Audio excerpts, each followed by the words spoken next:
재미있는 고전 이야기. 아내의 숨겨진 비밀. 아주 먼 옛날 어느 작은 시골 마을에 만석이라는 착한 청년이 살았다.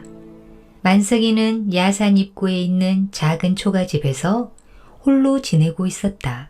그렇다고 처음부터 혼자였던 것은 아니었다. 만석이에게도 분명 가족이 있었다.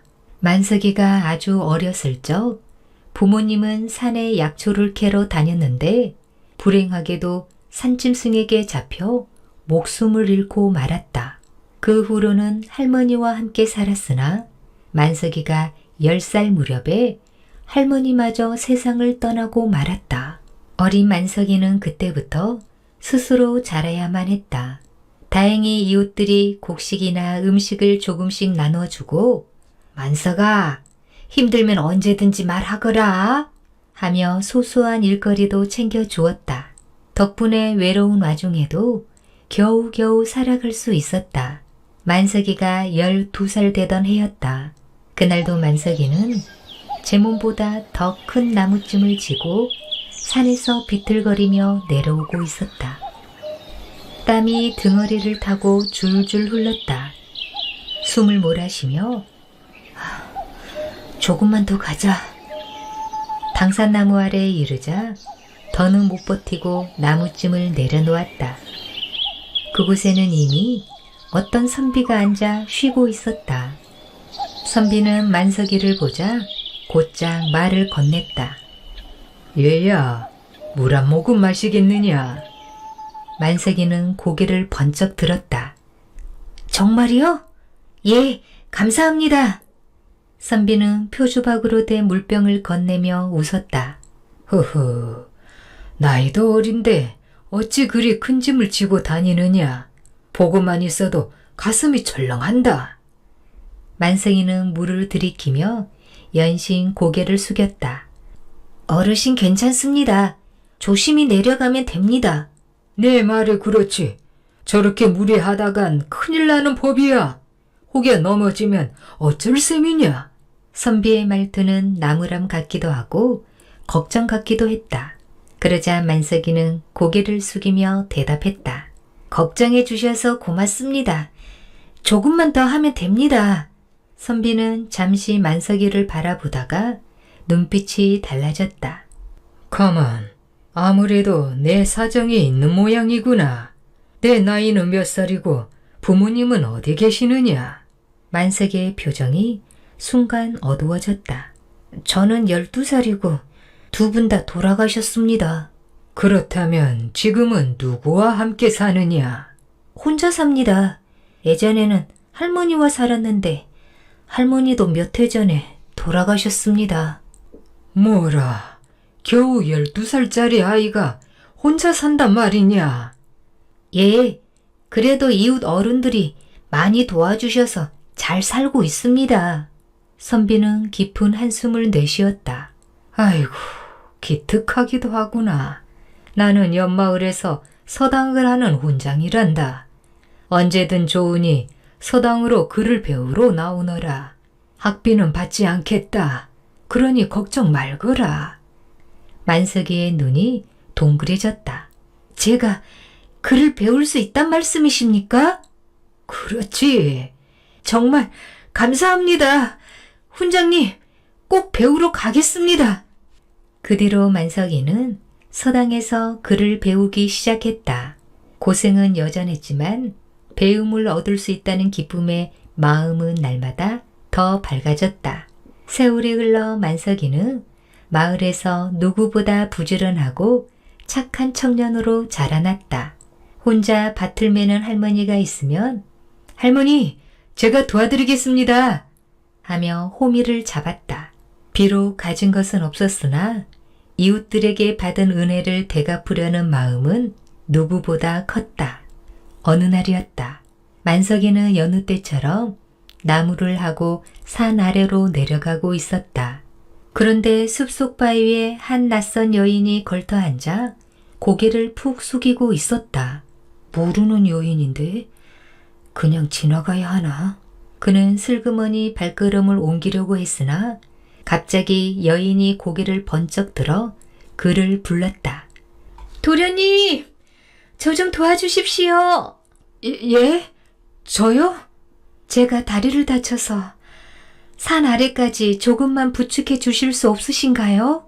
내성적이던 만석이는 거절하기도 그렇다고 선뜻 나서기도 애매하여 우두커니 서 있었다. 그러자 여인이 와락 그의 팔을 붙잡고 몸을 일으켰다. 그 순간 만석이의 한쪽 팔은 막대기처럼 굳어버렸다. 그러나 이내 그는 여인을 조심스레 부축하여 천천히 산 아래로 내려가기 시작했다. 두 사람은 내려가는 내내 아무 말도 하지 않았다. 다만 여인이 들고 있던 보자기 안에서 정체 모를 쇠붙이들이 부딪히며 쨍그랑 쨍쨍 소리를 내는 것만이 고요한 숲에 울려 퍼졌다. 집 앞에 이르자 여인이 허리를 굽히며 말했다. 이제는 평지라 걷기가 한결 낫습니다. 덕분에 무사히 내려왔네요. 참으로 감사합니다. 그럼 전 이만 가보겠습니다. 여인은 절뚝이며 멀어져 갔다. 그런데 어디서 용기가 솟았는지 만석이가 불쑥 그를 불러 세웠다. 저기 괜찮으시다면 저희 집에서 몸을 좀 추스리고 가시는 게 어떻겠습니까? 그 상태로는 멀리 가기 어려우실 듯한데요. 여인은 잠시 그를 바라보다 미소 지으며 대답했다. 감사 말씀이오나 제가 그래도 되겠습니까? 그럼요. 불편하지 않으시다면 저야 괜찮습니다. 그렇게 여인은 만석의 집에서 당분간 지내게 되었고 몇 달 후 두 젊은 남녀는 부부의 인연을 맺게 되었다. 한편 만석에게 글을 가르쳐 주던 훈장은 여전히 옆마을 서당에서 아이들을 가르치고 있었다. 20회 넘게 수많은 제자를 길러낸 그는 나이도 들고 기력도 쇠해져 이젠 서당문을 닫을 결심을 하게 되었다. 어느 한밤중 훈장은 마당에 나와 별이 총총한 하늘을 올려다보며 지난 세월을 되돌아보았다. 그의 마음속에는 제자들의 얼굴이 하나둘 떠올랐다. 내가 젊었을 적 가르쳤던 아이들이 지금은 다들 어디서 무엇을 하고 있을꼬. 한 번쯤 마지막으로 만나보고 싶구나. 결국 훈장은 제자들에게 편지를 보냈다. 내가 이곳에 서당을 열어 너희들을 가르친 지도 20년이 넘었구나. 몇몇은 과거에 급제하여 벼슬길에 올랐다는 소식도, 명문가의 사위가 되었다는 소식도 내 귀에 들려왔단다. 참으로 장하고 자랑스럽구나. 나는 이제 곧 훈장 일을 그만두려 한다. 그러나 그 전에 너희들을 한자리에 모아 마지막으로 보고 싶다. 그러니 다음 달 말일에 서당으로 모여 다 함께 글 공부를 마치고 각자 준비해 놓은 음식을 나눠 먹자꾸나.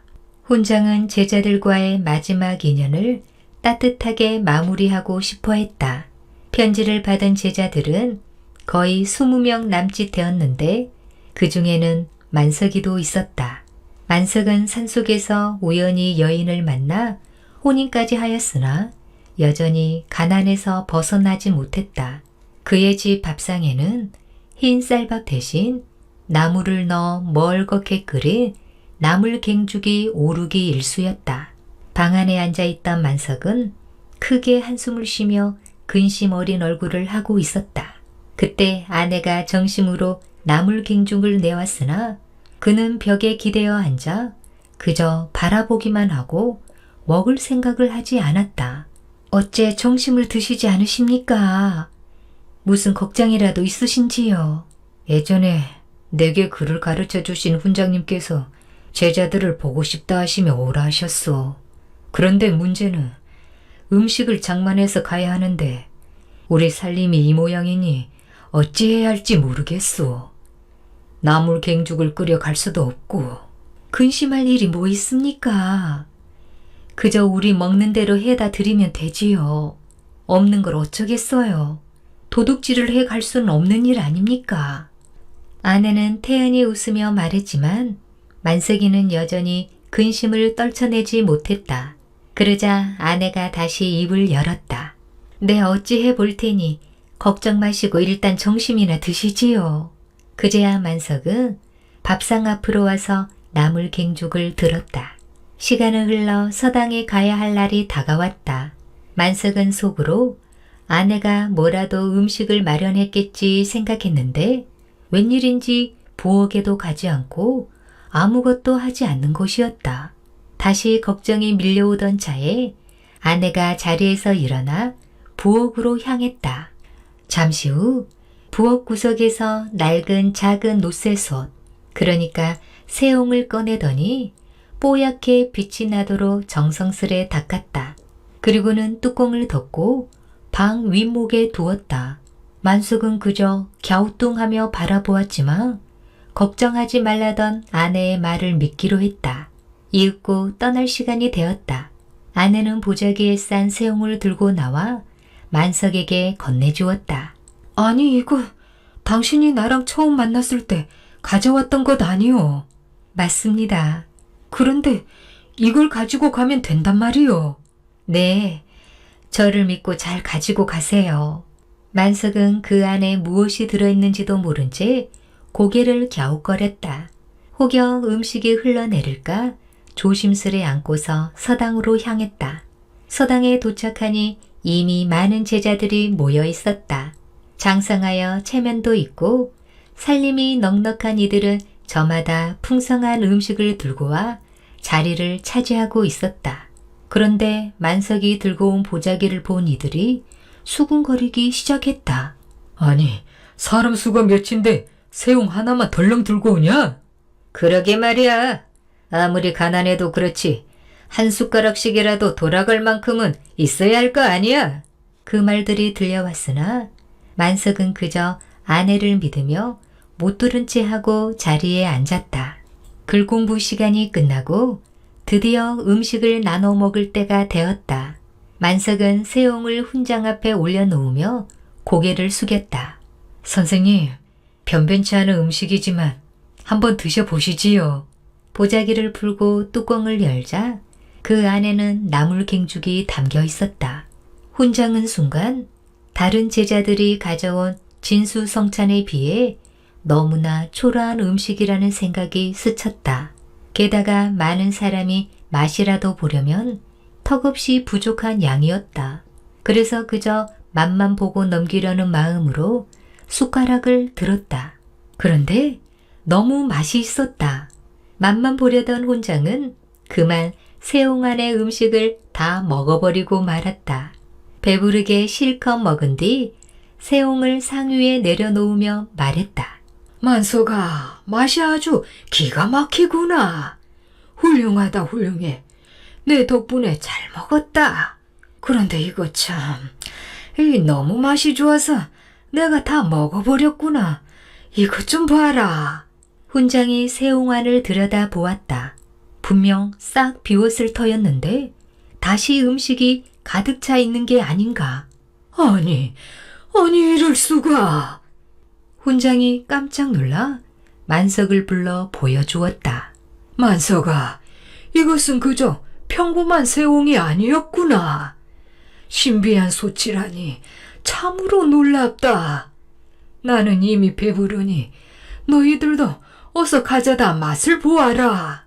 20명 남짓한 제자들이 돌아가며 음식을 나눠 먹었는데 신기하게도 새옹 안의 음식은 줄어들지 않았다. 한 사람이 배부르게 먹고 나면 다른 사람에게 넘길 때마다 마치 새로 해온 듯 다시 가득 채워져 있었다. 이를 지켜본 훈장이 물었다. 만석아, 대체 이런 귀한 솥이 어디서 난 것이냐?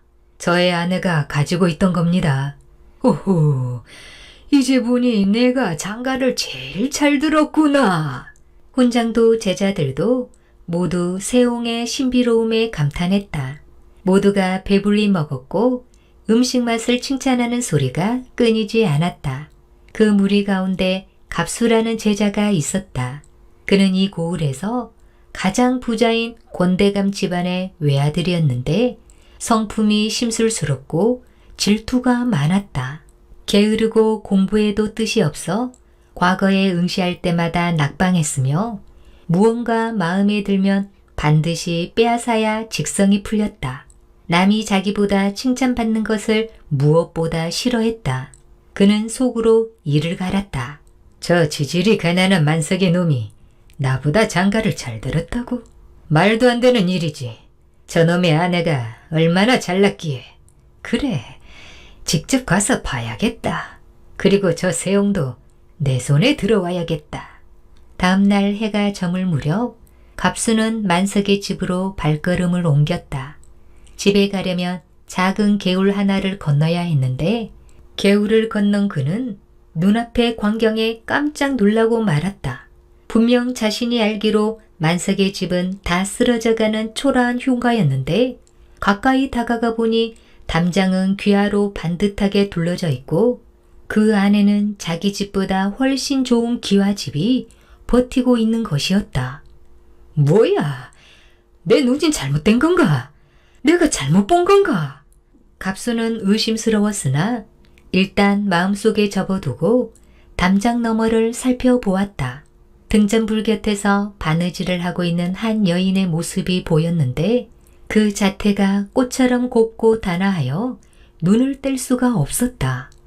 우와, 저런 아내를 두고 있다니. 만석의 그 주제에 세상에. 탐욕이 눈에 가득 찬 갑수는 안으로 들어가 보려 대문을 찾았다. 그러나 아무리 둘러보아도 대문이 보이지 않았다.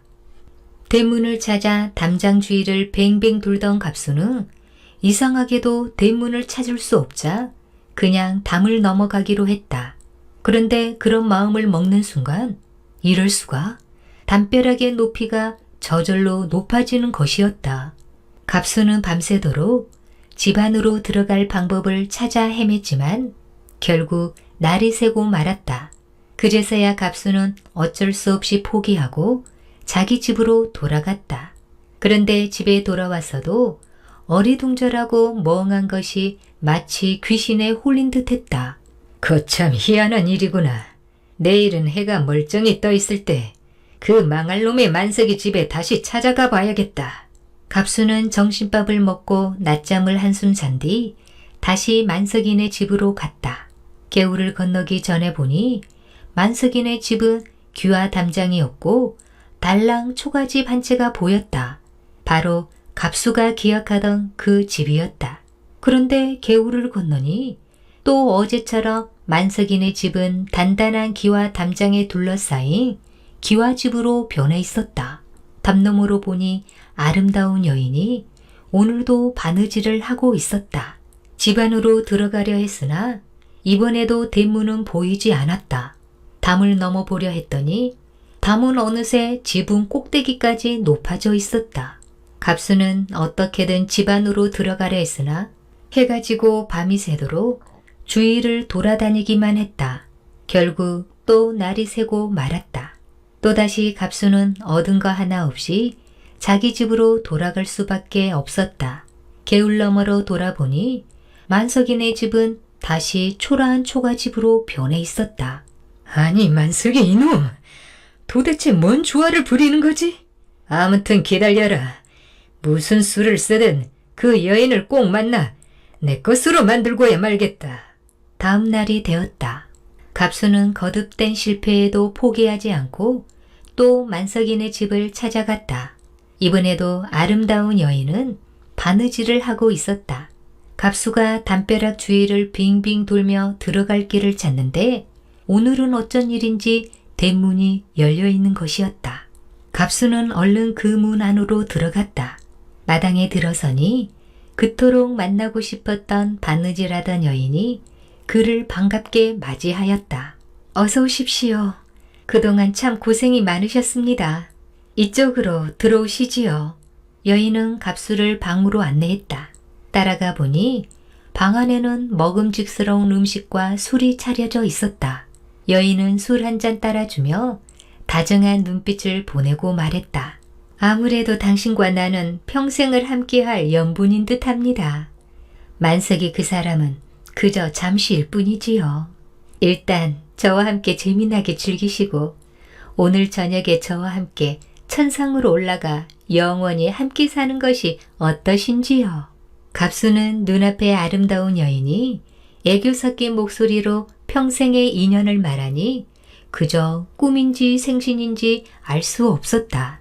그는 여인과 함께 맛있는 음식과 술을 즐기며 손을 잡고 얼싸안고 입맞춤까지 하였다. 술에 취하고 여인에 취한 갑수는 그저 행복하기만 했다. 어느새 시간이 자정쯤 되었다. 서방님, 이제 저와 함께 하늘로 올라갈 시간입니다. 천상에 가서 재미나게 삽시다. 여인은 청사초롱에 불을 밝혀 앞서 나갔다. 자, 이제 가시지요. 마당 한가운데 여인과 갑수가 나란히 서자 잠시 뒤 두 사람의 발이 바닥에서 떠오르더니 함께 하늘로 올라가는 것이 아닌가. 두 사람은 계속 높이 하늘로 올라갔다. 그 순간 방 안에서 만석이가 뛰어나왔다. 도대체 그동안 어디에 있었던 건지 그는 하늘을 향해 대체 어디로 가는 것이오? 제발 돌아오시오! 그러고는 그 자리에 주저앉아 통곡을 했다. 그런데 그때 아무도 없는 빈 방에서 불이 켜지는 것이었다. 이상하게 생각한 만석이는 방문을 슬며시 열어보았다. 그런데 이럴 수가. 아내가 방 안에서 바느질을 하고 있는 것이 아닌가. 깜짝 놀란 만석이가 물었다. 아니, 이게 어찌된 일이오? 무엇을 말씀하시는 거예요? 아니, 당신 꿈꾸셨어? 자다가 갑자기 뛰쳐나가길래 왜 그러나 했지 뭐예요? 뭐? 꿈? 내가 꿈을 꾸었다고? 참 신기하네. 만석이는 자기 얼굴에 범벅이 된 눈물을 훔쳤다. 잠시 후 쿵 하는 소리와 함께 진동이 느껴졌다. 깜짝이야. 이게 무슨 소리지? 아내는 바느질을 하며 태연하게 말했다. 아까 그 사람이겠지요. 그 사람? 부인은 고개를 들어 만석이와 눈을 맞추며 말했다. 아까 보니 어떤 사람이 빗자루 하나 들고 요 앞 길가에 있는 감나무 위로 올라가려고 애쓰더라고요. 아무래도 감나무 위에서 떨어진 것 같네요. 궁금하면 한번 가보시지요. 얼굴을 들여다보니 그 사람은 바로 서당에서 함께 공부했던 갑수였다. 아니, 어떻게 된 거야? 갑수가 왜 여기 있는 거지? 만석이는 갑수의 몸을 흔들어 보았다. 그러자 마치 죽은 것처럼 꿈쩍도 않던 갑수가 갑자기 눈을 번쩍 뜨더니 겁에 질린 듯한 표정을 지었다. 그의 눈빛은 초점을 잃었고 정신은 오락가락 하는 듯 했다. 그러면서 하는 말이 나 지금 죽은 것이냐? 아니면 산 것이냐? 내 놈의 처가 나를 하늘에서 떨어뜨렸단 말이다. 내가 그 높은 하늘에서 미친 듯이 떨어졌다고. 무슨 소리를 하는 거야? 갑수, 정신 좀 차려. 무슨 헛소리야. 그냥 감나무에서 떨어진 것뿐이라고. 갑수는 자기 몸을 더듬어 보다가 그제야 통증을 느꼈다. 다리가 부러진 것이었다. 그래도 정말 살았구나 싶어 다행이라 생각했다. 그리고 이번에는 갑자기 만석이에게 잘못을 빌기 시작했다. 만석이, 내가 잘못했네. 잘못했어. 다시는 안 그러겠네. 그 말을 남기고는 성치 않은 몸으로 거의 기어다시피 하며 그곳을 벗어났다. 그리고 그 후로는 만석이네 집 근처에도 나타나지 않았다. 사실 만석이의 아내는 보통 사람이 아니었다. 신비한 능력을 지닌 특별한 사람이었다. 만석이를 처음 만난 순간부터 외롭게 살아온 착한 만석이의 가족이 되어주고자 그를 찾아온 것이었다. 그리고 만석이와 함께 살아가면서 그에게 또 다른 불행이 오지 않기를 바라며 곁에서 지켜주었다. 이번 일도 마찬가지였다. 이미 모든 것을 꿰뚫어 보고 있던 아내는 나쁜 마음을 먹고 헛된 욕심을 부리던 갑수를 혼내주기로 하고 신비한 묘수를 부려 그에게 크게 벌을 준 것이었다. 만석이는 여전히 그녀의 기묘하고 신비한 능력을 모른다. 그저 자신의 인생에 갑자기 나타난 보물 같은 예쁘고 다정스러운 소중한 부인일 뿐이었다.